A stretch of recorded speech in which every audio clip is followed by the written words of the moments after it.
Olá, boa tarde. O Jornal da Cultura, primeira edição, começa agora com os seguintes destaques. Inverno glacial atinge o hemisfério norte na Europa, onde as temperaturas chegam a 30 graus negativos. Pelo menos 50 pessoas já morreram de frio. Criança no fogo cruzado da separação dos pais. Especialistas discutem como fazer para não expor os filhos em uma época em que o número de divórcios dispara no país. Copa do Mundo de Futebol vai ser ampliada para 48 seleções. As delegações fecharam um acordo para a expansão do Mundial a partir de 2026. O programa Parto Adequado diminui o número de cesáreas no país. Maternidades públicas e privadas incentivam o parto normal e reduzem as complicações para a mãe e para o bebê na hora do nascimento. O governo do Amazonas pede apoio da Força Nacional de Segurança para enfrentar a crise no sistema penitenciário do estado, que registrou mais mortes no fim de semana. O Globo de Ouro 2017 é marcado pela diversidade e, em meio a surpresas, a premiação confirma com 7 estatuetas favoritismo do filme La La Land, que celebra a era de ouro dos musicais. A gente começa falando das crianças e de divórcios. Os divórcios são mais frequentes hoje no Brasil do que há 10 anos, vêm crescendo e eles vêm acompanhados de muita coisa. Muitos sentimentos, às vezes discussões, brigas. Quando a separação envolve filhos, é preciso ainda mais cuidado para que eles não sofram. Recomeçar uma vida após uma separação nem sempre é fácil. E quando a mudança envolve filhos, tudo se torna ainda mais difícil. No último estudo revelado pelo governo federal, o Brasil registrou mais de 340 mil divórcios em 2014. Um salto de 161% com relação aos números de 10 anos atrás. Lidar com as separações de forma racional, sem colocar os filhos no meio do embate, é a maneira mais adequada de resolver a questão sem que as crianças sofram. Mas quando isso não acontece, é preciso recorrer a soluções jurídicas. A guarda compartilhada de filhos menores de idade passou a ser regra no país em 2014, mesmo que não haja acordo entre os pais. Antes, pela lei do divórcio de 1977, era apenas uma opção. Os juízes não têm deferido a guarda compartilhada para uma criança ou um adolescente quando ele observa que há justamente uma justificativa muito grave ou muito séria em relação ao relacionamento deste pai ou desta mãe com a criança. Para não expor os filhos, o ideal é enfrentar a situação de um jeito equilibrado e deixar de lado algumas atitudes que podem se tornar destrutivas e muito prejudiciais para o desenvolvimento da criança. Essa culpa pode acompanhá-la para o resto da vida, se ela não for trabalhada. Vai precisar muitos anos de amadurecimento para enxergar que esses pais talvez brigassem antes dela existir. 2017 vai ter mais feriados do que os últimos 10 anos. Para alguns setores da economia, a notícia é boa, pode garantir um faturamento ainda melhor, mas com a recessão batendo a porta, indústria e comércio acreditam que vão ter prejuízo.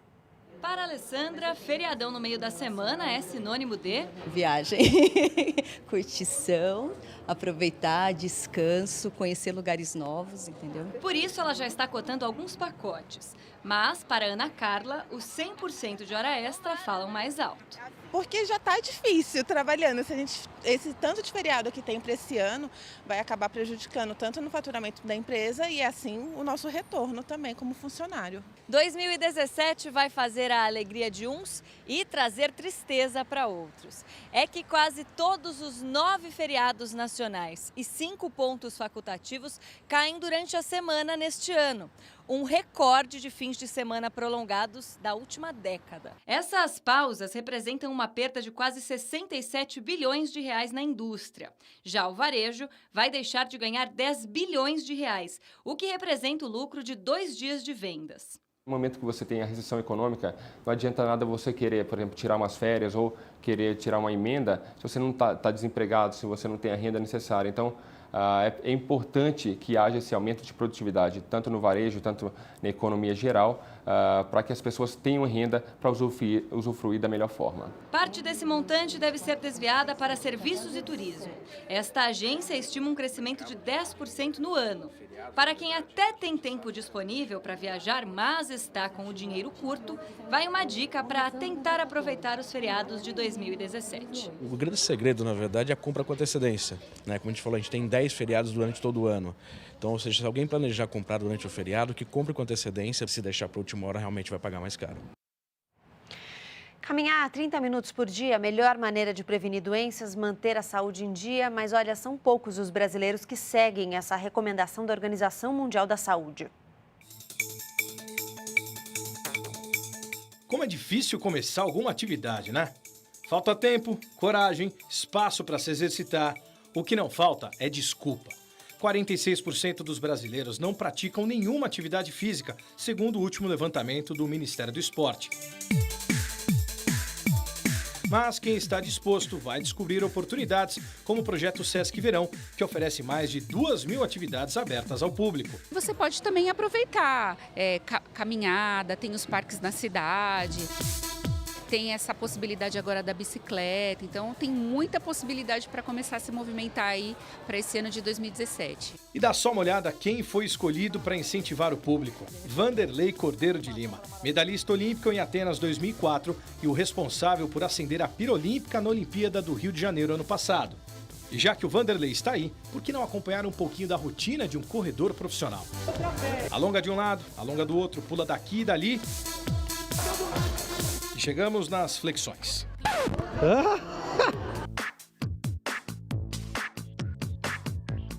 Dentre as iniciativas para combater o sedentarismo está a caminhada, que pode virar corrida e que pode virar medalha olímpica. Eu acho que você tem que ter inspiração, motivação, exemplos, fazer com que realmente a nossa nação possa ser um pouco mais ativa. Na verdade, os benefícios que a corrida traz para as pessoas é muito grande, né? Eu acho que não só a corrida, qualquer atividade física, mas nada se compara à corrida, né?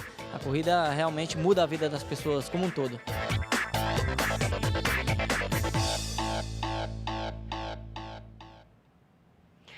Mudando agora de assunto, a Receita Federal liberou hoje o chamado lote multi-exercícios do imposto de renda. Nele estão as restituições residuais entre os anos 2008 e 2016 que estavam presas na malha fina.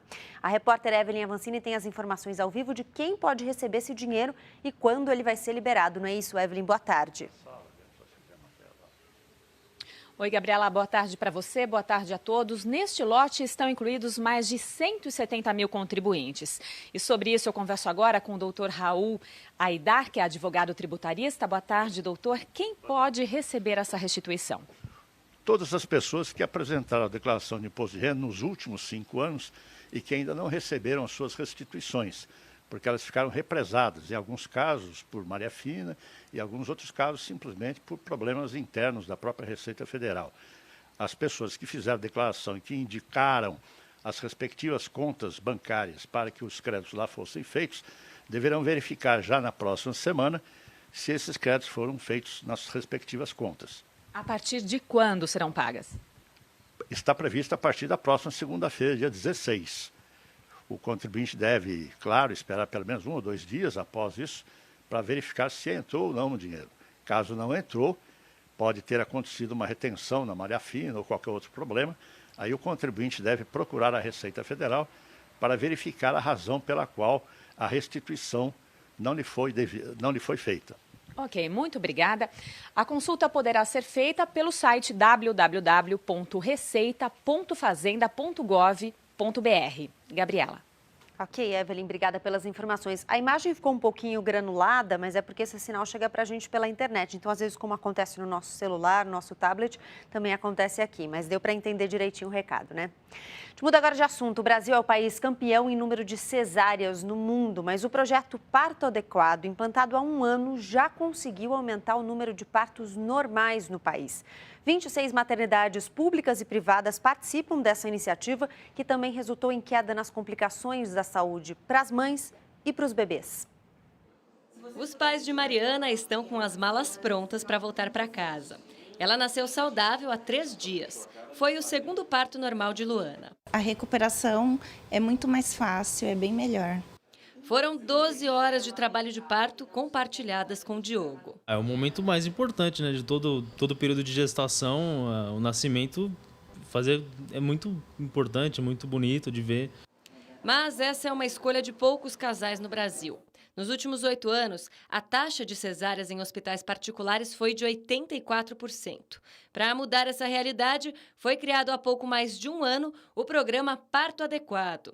A iniciativa, que reúne governo, hospitais privados, planos de saúde e consultores internacionais, já atingiu a primeira meta. O número de nascimentos por cesárea nas 26 maternidades que integram o programa caiu em média 24%.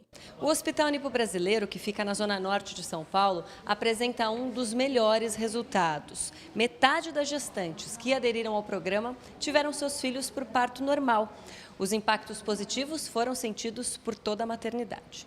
O número de internações na UTI neonatal apresentou uma queda significativa e as complicações puerperais também nas mães apresentou uma diminuição substancial. Entre as ações que viabilizaram essas melhorias está o aumento de cerca de 15% na remuneração dos hospitais pelos convênios. Também são oferecidos cursos de gestantes para conscientizar sobre os benefícios do parto normal. Um bebê nasce de parto normal, um bebê que nasce com uma vitalidade melhor, menos problemas respiratórios, menos problemas infecciosos, menos risco de prematuridade e a diminuição dos riscos maternos, principalmente infecciosos e hemorrágicos, que são as primeiras causas de morte materna no mundo hoje em dia. Depois de ver esse rostinho tão lindo assim, ó, você fala, eu sentiria a dor tudo outra vez. A situação continua complicada no Amazonas. O governador José Melo de Oliveira pediu ao Ministério da Justiça apoio da Força Nacional de Segurança Pública para enfrentar a crise no sistema penitenciário do estado. Ontem, mais 4 pessoas foram mortas e 7 ficaram hospitalizadas durante uma nova rebelião. Os ataques aconteceram na cadeia pública Desembargador Raimundo Vidal Pessoa, no centro de Manaus. O local tem mais de 100 anos de idade, estava fechado há quase 3 meses por falta de condições, mas foi reaberto para receber presos ameaçados de morte após massacre ocorrido na semana passada, quando pelo menos 60 detentos foram assassinados em 2 presídios. No pedido de apoio da Força Nacional, o texto destaca a preocupação com o limite físico e psicológico dos policiais que atuam em regime de prontidão desde 1º de janeiro. Pastor Valdemiro Santiago sofreu um atentado durante celebração de culto de domingo no centro de São Paulo. O líder da Igreja Mundial do Poder de Deus foi atacado por Jonathan Gomes Higino, de 20 anos. Sem passagem pela polícia, o agressor portava um facão escondido na cintura e disse em depoimento que planejava o crime há 5 meses. Esfaqueado nas costas e no pescoço, Valdemiro levou 25 pontos e passa bem. Mais uma joalheria roubada no Rio de Janeiro. Desta vez foi no Botafogo Praia Shopping, na Zona Sul. Segundo a polícia, o assalto ocorreu às 8h30 da noite, meia hora antes do fechamento do shopping, e assustou os frequentadores. Na saída, os ladrões deram tiros para o alto. Eles fugiram usando uma moto e um táxi. O governo de São Paulo e a Prefeitura paulistana se reuniram hoje para debater parcerias. O governador Geraldo Alckmin se reuniu nesta manhã com o prefeito de São Paulo, João Dória. Também participaram do encontro secretários estaduais e municipais, além de representantes de autarquias. Foram assinadas parcerias entre o governo e a prefeitura em áreas como educação, saúde, mobilidade, segurança e habitação. Vamos fazer um trabalho conjunto de regularização fundiária, começando por Heliópolis, mas depois podendo ser estendida também ao conjunto da cidade. O Casa Paulista e Casa da Família, liberamos 37 milhões de reais. Nós conseguimos o engajamento do governo federal em diferentes ministérios para os programas da cidade de São Paulo e de forma integrada com o governo do estado. O presidente Michel Temer viaja no fim da tarde de hoje para Portugal para participar do funeral do ex-presidente e ex-primeiro-ministro Mário Soares, uma das personalidades políticas da história portuguesa e europeia. Soares morreu no sábado, aos 92 anos, após mais de 20 dias internado.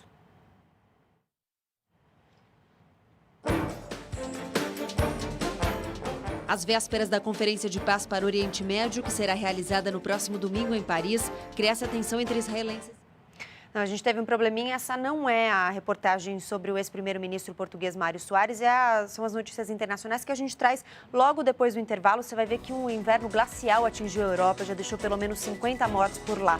E mais, depois de um 2016 marcado por protestos em Hollywood pela falta de negros no Oscar, o Globo de Ouro é marcado pela diversidade.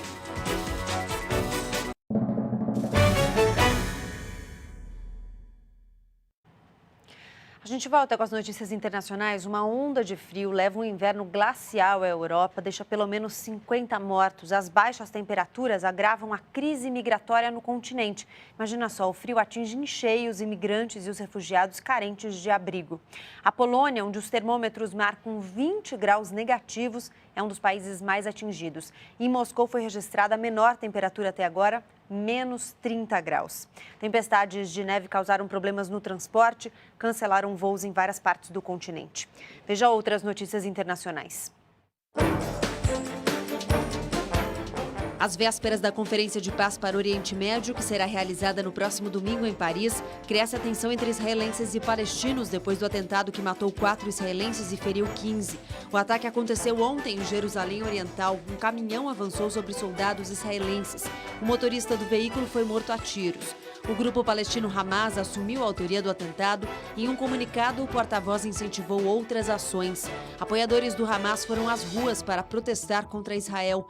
Depois do ataque, a presença do governo israelense nas negociações de paz é incerta. Lideranças de 70 países, inclusive o presidente da Autoridade Palestina, confirmaram participação no encontro. Morre aos 82 anos o ex-presidente do Irã, Akbar Hashemi Rafsanjani, que foi um importante braço direito do Ayatollah Ruhollah Khomeini, líder da Revolução Islâmica de 1979. Rafsanjani governou o Irã entre 1989 e 1997, período em que o país passava por mudanças importantes. Foi ele que supervisionou as principais etapas de desenvolvimento do programa nuclear iraniano. Conseguiu se manter no governo, apesar de ter opiniões moderadas, até a reeleição do ex-presidente Mahmoud Ahmadinejad, de quem se tornou um forte crítico. México ainda registra protestos contra o aumento no preço do combustível. No fim de semana, houve confrontos e ao menos 6 pessoas morreram. 1.500 já foram presas. O presidente Henrique Peña Nieto pediu calma à população e disse que o aumento da gasolina e do diesel, que ficaram de 14% a 20% mais caros, foi uma decisão impopular, mas necessária. Os combustíveis mais caros favorecem os cartéis, que desviam cerca de 3,7 milhões de litros por dia e faturam bilhões de dólares com a venda paralela do produto. Agora sim, a gente vê quem foi Mário Soares, ex-presidente e ex-primeiro-ministro português que morreu no fim de semana. Vamos ver. Símbolo da luta contra a ditadura portuguesa, Mário Soares foi uma das figuras mais populares da política de Portugal no século XX. Fundador do Partido Socialista Português, após a democratização do país, foi presidente e 3 vezes primeiro-ministro. Foi ele também quem iniciou oficialmente o processo que desvinculou o país das colônias e conduziu o processo de adesão de Portugal à Comunidade Econômica Europeia. O governo português decretou luto oficial de 3 dias e as cerimônias fúnebres seguem até amanhã, quando está marcado o funeral em Lisboa. O presidente Michel Temer divulgou nota de pesar, na qual classifica Mário Soares como um defensor da democracia e da liberdade e amigo do Brasil. Depois de um 2016 marcado por premiações sob protestos em Hollywood pela falta de negros nos prêmios, o Globo de Ouro celebra a diversidade. Entregue ontem, o prêmio confirmou o favoritismo do filme La La Land, que celebra a era de ouro dos musicais. La La Land, Cantando Estações, levou 7 prêmios, inclusive o de melhor comédia ou musical. Ryan Gosling ficou como melhor ator na categoria e Emma Stone, uma das novas queridinhas de Hollywood, melhor atriz. O melhor filme de drama foi Moonlight, Sob a Luz do Olhar.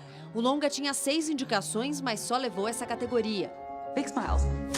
O Globo de Ouro, que também premia as produções de televisão, foi entregue a The Crown, melhor série de drama, o que foi uma surpresa, já que a favorita era a aclamada Game of Thrones. Donald Glover, Atlanta. Outro prêmio inesperado. O roteirista, diretor, ator e rapper Donald Glover subiu ao palco para receber o reconhecimento por Atlanta, melhor série de comédia, que também desbancou nomes fortes na disputa.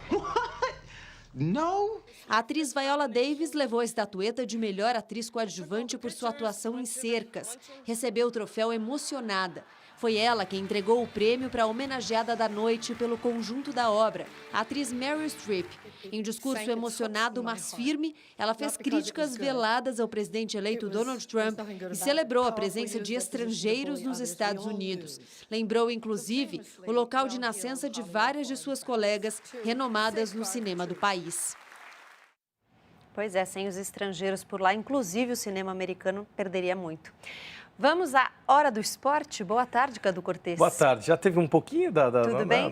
Nós vimos você fazendo todo o exercício no fim de semana. Toda a habilidade. Foi ótimo. Preparação para a sua promessa, né, desse ano, correr a São Silvestre. Pode guardar aí, hein? Estão duvidando, mas pode guardar aí. São Silvestre esse ano é comigo. Tá, vamos lá. Etapa desse sábado do Rally Dakar foi cancelada por causa do mau tempo. Vamos ver. As péssimas condições climáticas na Bolívia obrigaram a organização do Rally Dakar a agir e cancelar a 6ª etapa da mais tradicional e perigosa prova da categoria, que aconteceria neste sábado. O estágio tinha um percurso previsto de Oruro a La Paz, mas o mau tempo de sexta-feira se manteve e causou a medida. A empresa responsável pela organização do rally confirmou que a forte chuva que caía desde sexta-feira e que inclusive resultou na inundação de alguns acampamentos para a competição, tornou impossível a realização da etapa. Desta forma, ao invés de competirem, os pilotos completaram os 786 quilômetros em velocidade reduzida, em uma espécie de caravana até La Paz. Com isso, não houve disputas neste fim de semana, já que uma interrupção para descanso já estava prevista para o domingo. Na sexta-feira, até o momento do cancelamento do evento, o francês Sébastien Loeb faturou mais uma etapa de um percurso previsto de 417 quilômetros entre Tupiça e Oruro e que, por conta do temporal, foi reduzida para 219 quilômetros.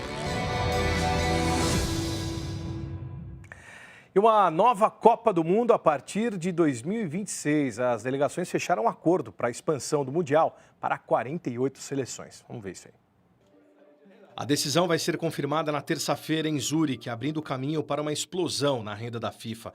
Nos próximos meses, porém, uma disputa acirrada será estabelecida para determinar quem vai ficar com as vagas. Ninguém esconde que a motivação seja financeira. Com novas seleções, a entidade teria uma renda elevada a um recorde de 21 bilhões de reais. A própria entidade admite que a qualidade do futebol vai sofrer e vem recebendo críticas da atual campeã do mundo, a Alemanha. Com o número de 48 definido, a briga agora será por vagas. A Conmebol insiste que quer 7 para a América do Sul. Para convencer os europeus, a FIFA acena com uma expansão de 13 para 16 vagas, enquanto a África passaria de 5 para 9. No total, 80 jogos seriam disputados, mas a FIFA promete que pode realizar o torneio no mesmo período que o atual modelo, com 32 dias. Gianni Infantino, presidente da FIFA, coloca sua credibilidade em risco. Se o projeto passar, ele demonstra legitimidade, mas se for derrotado, terá sua posição enfraquecida em uma entidade que ainda não se reergueu. Muito bem, chegamos ao fim da primeira fase da Copa São Paulo de Futebol Júnior de 120 times. Tá parecido esse negócio da Copa do Mundo. Agora 60 estão na disputa. Vamos ver os gols. O Internacional encerrou a primeira fase da Copinha vencendo o São José dos Campos por 3-1. Bruno José, Mila estufando as redes e Vitinho para o Colorado. Gustavo descontou. São Caetano e Flamengo entraram em campo com a classificação garantida. Empate em 1-1. Vinícius Júnior para o Rubro Negro e João Melo contra. Em jogo de 6 gols, o Goiás venceu o Coriçaba do Piauí por 4-2 e está classificado. Gabriel contra, colocando o Goiás na frente. O Coriçaba virou com Sônia e João Pedro, mas levou o troco no fim dos esmeraldinos. 2 de Nilson e 1 de Patrick. Foi sofrido, mas o Cruzeiro venceu o União Mogi por 2-0. Vander e Marco Antônio fizeram pela Raposa. O Santos sofreu, mas garantiu também a classificação para a segunda fase da Copa São Paulo. O Peixe ficou no 1-1 com o Audax. Os gols foram de André Anderson para o time da Baixada e Wesley para a equipe osasquense. O Fluminense venceu o Grêmio Osasco por 2-1 e também se garantiu no mata-mata da Copinha. Wendel e Breno Caetano para o Fluminense e Wesley Alves para o Osasco. Outro jogo de compadres, Taubaté e Corinthians, ambos classificados. Carlinhos, 2 vezes artilheiro da competição, e Guilherme Romão fizeram 3-0 para o Timãozinho. Aí o time do interior diminuiu com o Gabriel Itajubá. João Vitor, no final, fez um contra feio demais. E olha, na noite de ontem foi confirmada a morte do presidente do clube União Mogi, senhor Senerito Souza, de 63 anos. Ele sofreu um infarto minutos antes do início da partida entre a sua equipe, União Mogi, e o time do Cruzeiro.